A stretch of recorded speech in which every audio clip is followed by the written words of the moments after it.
It's working, you guys.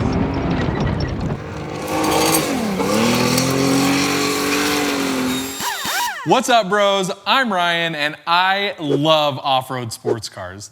There's just something about the blending of styles and that inevitable Mad Max feel of them that I just can't get enough of. So you guys can imagine how absolutely stoked I am to start building my own off-road sports car right here on Bro Builds. The car I'm using is a Fiero I got for 500 bucks that really just kind of fell into my lap when I went with my dad to pick up a '94 Corvette that he found on Facebook Marketplace. The guy that sold him the car had an '87 Fiero GT that had been sitting for almost 10 years.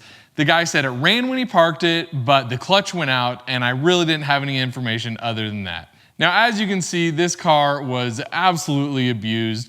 The previous owner did not take care of it, and it just sat rotting away in a dirt lot for the past 10 years. The first thing I need to do is get this nasty turd at least a little bit cleaned up.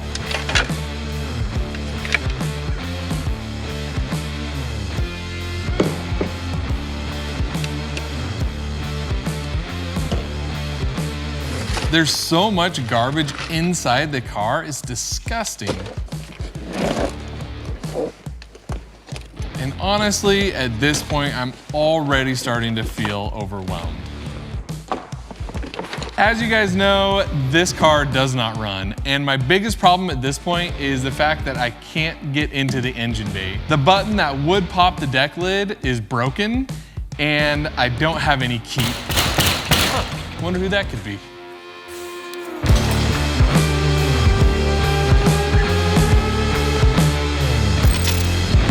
Alex, what are you doing here, man? I heard you were having trouble getting a derelict Fiero started. Dude, I am so far in over my head. I could absolutely use your help. How did you get up here so fast? Come here, let me show you.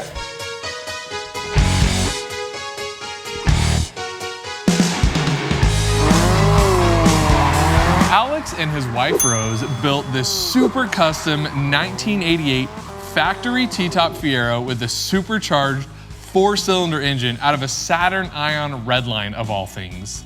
There is an absolutely insane amount of custom work he's done in this car.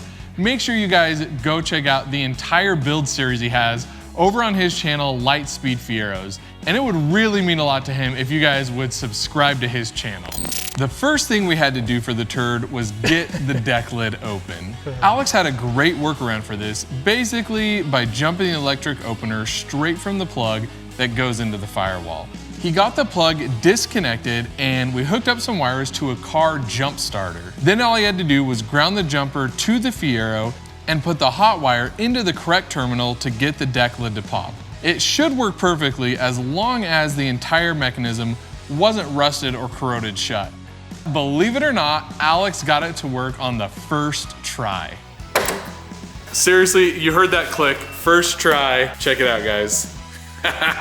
First time I'm seeing inside here. It's real dusty, that's for sure. That's cherry, that's factory. And that's really oily, but it doesn't even blow off. Wait.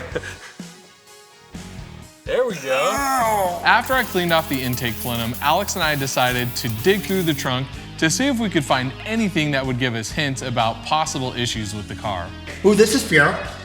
It's a cap. It's a old distributor cap. Maybe we were gonna buy a distributor cap. Maybe we don't need to. Maybe it's just replaced.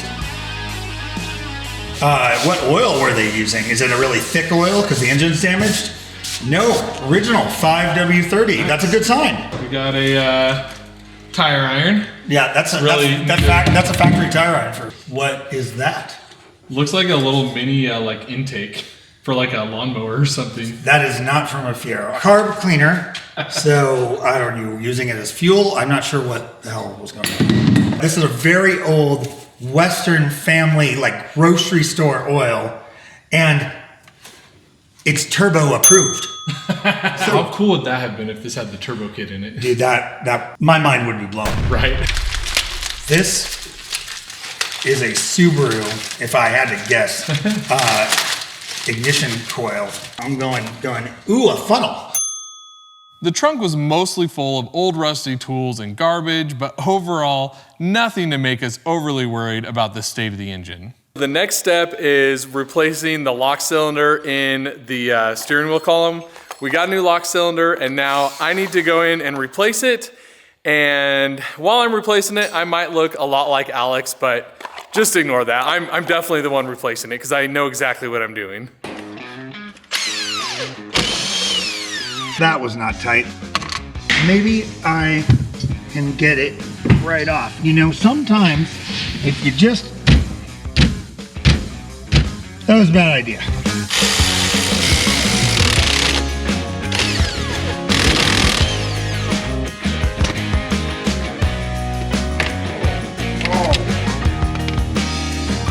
Oh. Where'd it go? I wouldn't recommend touching whatever I'm touching.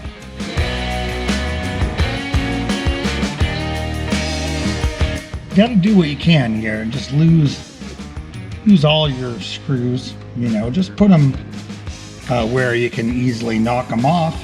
And that's effective. Well, old lock cylinder. The last thing to do is just to reattach the steering wheel, and it's pretty easy. You just gotta get it lined up. We gotta put the nut on. Of course, is the horn button. But that's it, guys. Then I installed a brand new battery we just picked up from the auto parts store to see if the engine would even turn over.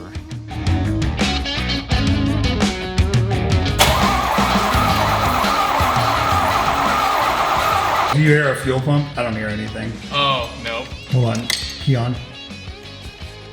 No. Definitely no fuel pump. What you doing? This is the ignition coil. So if this ignition coil works and spark is happening, you know, then this ignition coil will fire a big fat clicky spark every time we crank the motor over. So, you know, if we have that, then I don't have to diagnose spark. Then I'm just dealing with the fuel pump that doesn't come on. Oh yeah. Oh yeah. Oh yeah, we got spark, baby. Do we have some like carb cleaner or something? Some brake clean? Anything flammable? I have brake cleaner. Did you see the spark? I did see the spark. Oh, okay, good. They saw the spark too. I've started a fire doing this. Tell me when you're ready. Okay.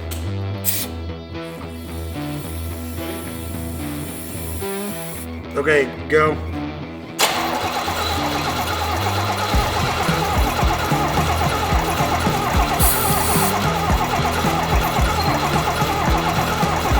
If this distributor is distributing, it's going to spark from here to this metal post. We have spark.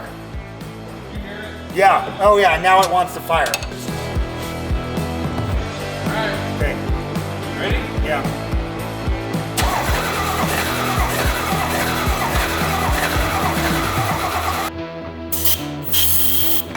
Okay, go.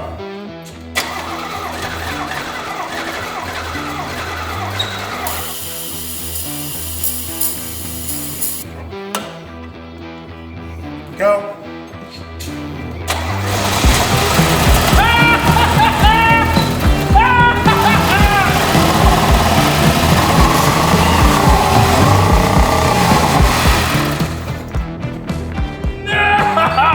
Yes! Yeah, man! For all on the first day, too. Dude, Right. Guys, you better go watch all of his videos and freaking subscribe to his channel because, come on. Come on. The next step is installing a fuel pump, which is a heck of a project by itself. Then diagnosing any further issues with the car.